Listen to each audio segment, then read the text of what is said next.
moo waral nag ba ki nga xamante ni moom moo di Mamina Daffé nekk coordonnateur ba woon foofee ca diwaanu ko Prodac ak Ibrahima Cissé nekkoon gérant bi ñoom ñooñee ñëpp ñu génneewaat leen seeni avocat assisté leen ñu daal di leen di dégluwaat ci li nga xamante ni moom moo di mbir ma jamono jile ñu ngi leen bàyyiwaat ci mandat de dépôt mbir ma yoon mu nga cee continuer di ca def kéem tolluwaay kàttanam. waaw bon man précision bu ma bëggoon laaj rek. mooy 813 000 nga wax de. 813 000 pour transport. ba 1 milliard et quelque. 1 milliard 300. c'est-à-dire c'est quasiment 1 milliard 200 quoi 99 millions ah. yu tegal. gars yi sadik nañ nag. loolu noonu lépp ci entre 2017 2018 ci benn at ci lañ daal di def li nga xamante ni moom moo di micmac yooyu bu ñu sukkandikoo ci suñu naataango ya nekk ca l'observateur ñoom ñoo daal di def révélation yooyu. c'est même pas intelligent parce que je veux pas trop kii mais c'est même pas intelligent parce que mënoo def loolu c'est de la super surfacturation. loolu c'est trop mais Prodac moom en fait. c'est-à-dire léegi booy na ay nopp que nii li fa am ci ay jafe-jafe ak ay problème ak ay lu lëndëm ak ay luubal kenn xamul nan la toll. loolu moom saa yi xam na au fur et à mesure ñuy dem mën nañ di découvrir d'autres choses. dafa Ablaye Ndiaye yàgg na di toog fii même am na benn vidéo bu viral boo xamante ne mi ngi nekk sur internet où il posait ce genre de questions. nga gis ne effectivement y a des dates yoo xamante ni ba ñëwee ba teg machine yi ca lañ fa pare désherbé wuñu dagguñu garab ni rien du tout te pourtant xaalis ba waroon dem ci foofu génn na. xam nga Prodac li ci gën a metti mooy c'est-à-dire c'est un projet bu nga xamante ni c'était un projet top vraiment c'était un très bon projet. tey gis nga tey bu fekkoon nañ ko waroon doxalee nañ ko bari na xale yoo xamante ni dem nañ ci gaal gi duñ ci dem. c'est ci en fait cause indirecte la quoi parce que tey li mu waroon absorber effectivement ci ay emploi ëpp na 30 000 tu vois donc. et puis ni ñu ko disséminé woon effectivement à travers maillage bi ni mu waroon nekkee ci territoire national bi c'est-à-dire presque tout le pays doon nañ gis effectivement seen bopp ci loolu mais déjà à la base maanaam da nga jël benn société boo xamante ni muy société Israël bi nga xamante ni mooy Green 2000 nga xam ne moom moo waroon exécuter marché bi. c'est-à-dire nga octroyer ko le marché amul sax les capacités financières pour mën a exécuter. léegi yow mi ngay jox marché bi xam nga ni waa ji am na peut-être les capacités techniques. mais amul koppar yi war a mën a tax mu liggéey bi. nga ne ok léegi ce qu'on va faire mooy man je vais prendre ma responsabilité je vais écrire une lettre je vais demander à ce que effectivement ñu décaisser parce que le président de la République compte sur ce projet-là pour mën a faluwaat et tu prends la responsabilité d'écrire une lettre qui a déclenché les décaissements loolu mooy li nga xamante ne moo njëkk a génne turu Mame Mbaye Niang ci biir dossier boobu. parce que également c'était le ministre de tutelle. c'est lui qui a fait le déclenchement de tous les décaissements yi nga xamante ni moom ngay dégg nii surtout nag yi nga xamante ni dañu dem ci Green 2000 mu waroon exécuter te Green 2000 exécuté wul absolument rien du tout. c'est-à-dire dag yi man je me demande même est-ce que am na bu ñu livré. parce que y a absolument rien qui a été fait pour un projet de 29 milliards boo xamante ni ça allait dafa doon absorber employé xale yu bare ci ay ci Sénégal yi.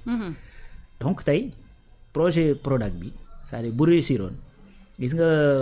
projet coopérative agricole yi ñuy wax. maanaam da ngay ñëw rek dérouler parce que day gën a facile. ndax su boobaa am na effectivement. benn plan bu ñu tegoon boo xamante ni dina ko mën a doxal. boo xamante ni da ngay ñëw appuyer ci loolu ngir mën a doxal. mais aujourd'hui après tout ce plan-là après tout ce tintamarre après tous ces milliards-là on en est à reprendre quasiment à zéro. waaw loolu la ñu fi Mame Mbaye Niang bàyyil ba pare entre guillemets daw. voilà donc Mamina nag moo fi ne moo doon administrateur bi. on est obligé de lui demander des comptes. loolu mënta ñàkk. maintenant Mame Mbaye bi nga xamante ne mënaguñoo teg ci moom loxo certainement justice bu demee ba yegg ci moom danañ def ay pexe ngir effectivement mën a jàpp ci moom. li ñu mën a def moom xam naa ne mooy bu ñu ci yeggee buñ ko lancé mandat d'arrêt moom Canada moom xam naa ne fa lay far passé moom li gën a bari ci sa vie. démb dañu ko gis. ak ki nga xamante ne moom moo di Doro Gaye. mu daal di ne dafa agir jëm ci li nga xamante ni ministre de tutelle am moom moo ko daal di sant Mamina Daffé ci audition bi nga xamante ni kii nga xamante ne nii moom moo di Mame Boye Diao démb dafa def révélation bu mel noonu léegi nag tey ki nga xamante ne moo di Mamina Daffé ci dossier bi ba tey moom bañ koy auditionné ci li mu sukkandiku dafa ne moom tamit dafa agir ci responsabilité jëm ci li nga xamante ne moom moo di ministre de tutelle am li ma ko daal di sant ci loolu ci la daal di agir moo tax mu def benn décaissement boo xamante ne ci compte Prodac la bu toll ci 500 millions ngir ñu daal di passé li nga xamante ne nii moom def passation de marché bi est-ce que tey un coordonnateur nga ni da ngay agir ci li nga xamante ne nii moom moo di ministère de tutelle bi nga jokk est-ce que loolu luy justifier que ni da nga war a dépenser xaalis bi non xam nga gis nga tey relation bi nga xamante ne moom mooy lié un ministre et un de ses DG wala un coordonnateur c'est-à-dire dafa am cadre bu ko spécifié xam nga donc tey jii par exemple prends un DAGE boo jëlee DAGE bi nga xamante ne moom moo nekkoon ci ministère Moustapha Diop wala ci Ndeye Saly Diop Dieng c'est-à-dire li mu wax mooy c'est-à-dire dame bi moo ne ma naa génne telle somme effectivement en liquide sauf que yow la loi t'interdit nga génne somme boobu en liquide donc c'est que boo ko defee c'est-à-dire de deux choses l'une soit da nga ko def par intérêt maanaam li ngay génne noonu dafa am loo ci yaakaar soit effectivement da nga consentir par faiblesse parce que qui se tait consent c'est-à-dire tey qui tu dois obéir le ministre ou à la réglementation bi lay lié avec le ministre c'est-à-dire c'est la question qu'on doit répondre parce que ministre bi dañ ko fa teg pour mu coordonner mais ministre boobu dafa am règlement ak ay loi yoo xamante ne moo encadrer sa fonction moo encadrer également sa relation ak ñi nga xamante ne ñooy ses services donc su fekkee dañ la def loo xamante ne c'est hors cadre c'est hors la loi c'est-à-dire tu es tenu de refuser def loolu donc tey koo xamante ne da nga ñëw gagner marché état nga war a exécuter marché état da ngaa war a justifier effectivement que ni am nga les capacités financières et techniques pour mën a exécuter marché bi ñu la jox da nga ko war a justifier déjà avant ñuy attribuer le marché déjà loolu rek problème la parce que avant ñuy attribuer le marché yow war ngaa wane ni lii ñu may jox am naa suffisamment d'argent pour mën ko exécuter mais am naa effectivement les connaissances techniques pour mën ko def sauf que Green 2000 ne l'a pas fait et pourquoi def ko ba pare ñu octroyer ko un marché de 29 milliards ba pare le ministre entêté wu bind lettre boo xamante ni da koy jox la possibilité pour que mu déclencher les décaissements donc bu ministre bi defee loolu yow mi nga xamante ni aussi yow yaay coordonnateur bi te nga xamante ni loi bi permettre loolu c'est à toi de dire non lii loi permettre ko il faudrait que le gars aille chercher ou bien on le change tey bu ñu jëlee cas bi amoon ci ONAS bañ demee ba gis ne effectivement liggéey bi ma ngay tardé et cetera Cheikh Tidiane Dièye a pris ses responsabilités ne jëlee leen fi kii te ngeen dem wutal ma ku mën liggéey bi mais c'est ça le rôle effectivement d'un coordonnateur mais teguñu la fi pour nga nekk benn oui lu la sa hiérarchie wax rek nga def ko sinon hiérarchie bi moom dina la def looloo xamante ne après yow la ñuy jàpp tëj moom muy doxi soxlaam xam na donc encore une fois quand un ordre wala quand une directive est manifestement illégale c'est-à-dire tu es tenu de refuser de l'appliquer yow Mamina Daffé mënuñu la ne effectivement waa ji amul capacité financière mënta exécuter marché bi sa ministre de tutelle ne la non décaissel nga jox ko wala boog déjà si on revient à la question du transport on parle d'une surfacturation de plus d'1 milliard loolu yow xale bu ndaw sax xam nañ loolu jaaduwul donc su fekkee ni effectivement da nga dem ba dugg ci travers yooyu c'est-à-dire da nga ko def yaa ko tey loolu parce que t'as pas besoin d'être un diplômé de Harvard pour savoir que ni effectivement surfacturation yoon da koy tere n'est-ce pas donc sur ce cas précis mënoo ñëw naan sama ministre de tutelle ak sama et cetera ak yu demee noonu c'est-à-dire quand le ministre te donne un ordre manifestement illégal tu es tenu de refuser d'exécuter cet ordre voilà donc encore une fois fii wërsëgu kenn yoru fi wërsëgu kenn c'est-à-dire tu es da ngay nekk fonctionnaire di ramper di liggéey ba un bon jour ñu indil la benn ministre boo xamante ne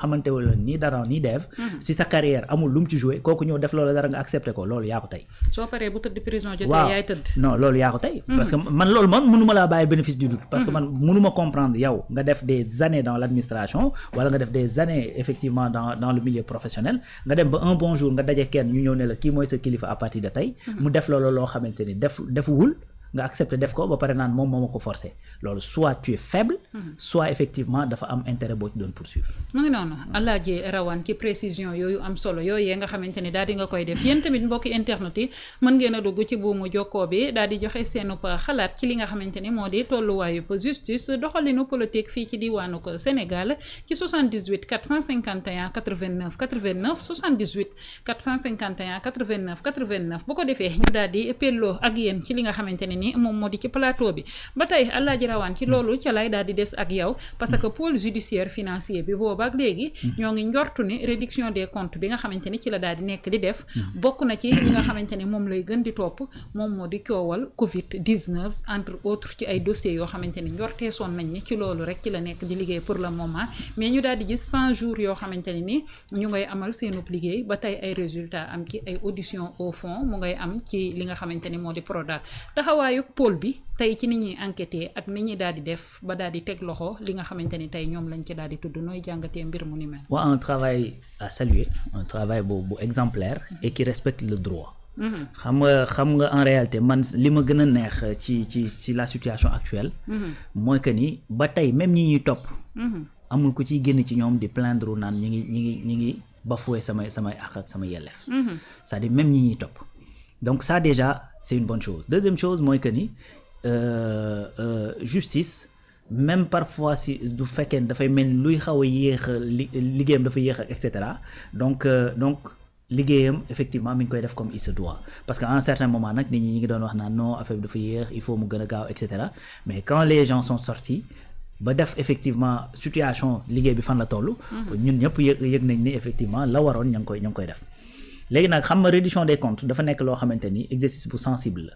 et puis bu complexe la parce que li ci laxasu dafa bari octroi marché yi na nga ko jëlee nañu décaissé xam nga fa ñu denc xaalis bi et cetera c'est-à-dire c'est un travail qui est très complexe et là on voit que ni effectivement c'est des professionnels aguerris nag ñoo nekk foofu parce que am na ay dossiers yoo xamante ni tey bu ñu ko tegee sur la table ba expliquer effectivement ñaata lañ ci mën a récupérer la stratégie bi nga xamante moom le procureur mettre sur place avec les cautionnements et tout ça te malgré cautionnement yooyu yëpp yow génneegule ci guuta gi tu comprends nettement que ni aujourd'hui il y a une orientation nouvelle boo xamante ni autorité judiciaire yi jël nañ ko ba pare ñu ngi koy doxal et dans le sens de pas seulement tëj mais récupérer xaalis bi après doo ko tëj su ko jaree parce que également aujourd'hui li Sénégal gën a soxla mooy récupérer xaalis boobu nga xamante ni dafay jóge parce que li fi nekk ci ay jafe-jafe bari na donc su fekkee tëj pour tëj la rek peut-être mën nga am assez d'éléments pour mën a jàpp waa ji tëj mais au moins on voit une intelligence boo xamante ni autorité judiciaire yi ñu ngi koy doxee te li ci beneen affaire bi ci gën a neex itam mooy dossiers yi c'est-à-dire yamuñu ci benn maanaam Covid bi mi ngi dox xam nga rapport yi nga xamante ni moo jógee OFNAC ñi ngi dox les rapports de CENTIF te bientôt ñi ngi arrivé effectivement ci rapport bi nga xamante ni mooy la gestion des finances publiques de 2019 à 2024 parce que le président de la Cour suprême saisir na le ministre de la Justice pour que effectivement ñu enrôler ce dossier là mooy affaire bii ñuy wax ci dette cachée beeg ak ñoom seen yu demee noonu parce que en réalité daf ci am ay faits yoo xamante ni le ministre de la Justice mi ngi ko doon wax la dernière fois à l'Assemblée nationale de même que première conférence de presse bi que ni dafa am ay faits yoo xamante ni bu ñu exploiter le rapport dinañ gis ni dañuy revêtir ay caractères criminels wala ay caractères délictuels donc c'est responsabilité pénale mën naa engagé wu pour les personnes concernées ci période boobu nga xamante ni moom la ñu cité donc ñu gis ni en tout cas concernant la reddition des comptes vraiment ñu ngi ciy dox ay pas de géant xam nga bi Macky Sall di soog a ñëw au pouvoir c'est-à-dire li xew ni dafa xewoon c'est-à-dire c'était une demande sociale pour que effectivement les finances publiques ñu mën a xam fan lañ ci toll moo tax boo xoolee à l'époque bi Karim Wade nekkee dans le gouvernement de son père dañ doon wax ne moom moo doon le ministre du ciel et de la terre et de la mer et cetera parce que c'était un super ministère la yoroon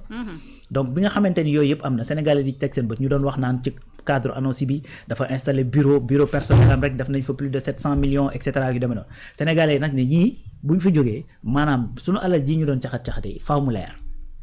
ñu daal di le régime de Macky daal di def benn liste de 25 personnes topp fu ne mu dem fa commission rogatoire des milliards yu du jeex gis ñu benn résultat kenn lañ ci téye muy Karim Wade au contraire y a même des gens yoo xamante ne dañ leen tere woon génn ci réew mi en l'occurrence Omar Sarr mu jaar fii ci dex gi dem Mauritanie pour wane ne Macky Sall man danaa génn par force ba mu dellu see pas de sanction xam nga lan moo ci topp Macky daa ànd ak moom dugal ko dans l'avion présidentiel ñu ànd dem tukki n'est-ce pas donc c'est cette situation moo xaw a nduróog actuellement li ñuy dund sauf que aujourd'hui on est en train de voir des résultats. parce que kon looloo tax ku ci demander li nga xamante ni moo di liberté provisoire ñu daal di la koy lankal. ci ñenn ñi parce que ñi am liberté provisoire ñoo ëpp parce que bu dee Farba ak Tahirou peut-être ak Laat mais sinon boo xoolee ci kaawu Covid bi quasiment tout le monde est en liberté provisoire quasiment presque tout le monde d'âge yi da ngay dégg chaque jour diw cautionné na dem na këram diw cautionné na dem na këram parce que seulement effectivement il y a un autre résultat qui est poursuivi muy récupérer xaalis bi n'est-ce pas donc tey Karim boo demoon nga wëraat ci ay procès doo dégg ñu la récupérer nañ 100 francs bi alors que là keroog conférence de presse bi tu as entendu 15 milliards 92 véhicules 267 personnes yoo xamante ni teg nañ leen loxo alors que bële y avait qu'une seule personne donc ce qui veut dire que ni boo defee parallélisme dem nañu sax ba ne woon li nga xamante ni moom moo di otage politique la moo tax ñu teg ko loxo c'est ça léegi nag tey jii boo defee parallélisme tu vois que ni aujourd'hui la ñu am beaucoup plus de résultats te pourtant bële moo gënoon contraignant parce que bii yow ki lay topp sax mooy indi preuve yi ne lii laa lay toppee mais bu dee CREI yi dañoo defoon inversion de la charge de la preuve c'est-à-dire ki ñuy topp mooy indi preuve ne man defuma te pourtant malgré loolu yëpp jàpp ñu woon keneen ku dul Karim Wade alors que fii nii c'est tout à fait le contraire donc tu vois que ni boo defee parallélisme pour parallélisme tu vois que ni pôle judiciaire bi vraiment c'est-à-dire ils sont en train d'abattre un travail boo xam ni à la fois très efficace mais également historique lii indi loolu tamit li koy expliquer mooy effectivement magistrats yi nga xamante dañoo nekk pôle financier ba c'est-à-dire c'est des gens qui s'y connaissent en finance et effectivement mag yi nga xamante ne gars yi mën nañu ko def dans les finances alors que bu dee CREI c'était pas le cas procureur Aliou Ndao moo fa nekkoon et c'était pas un financier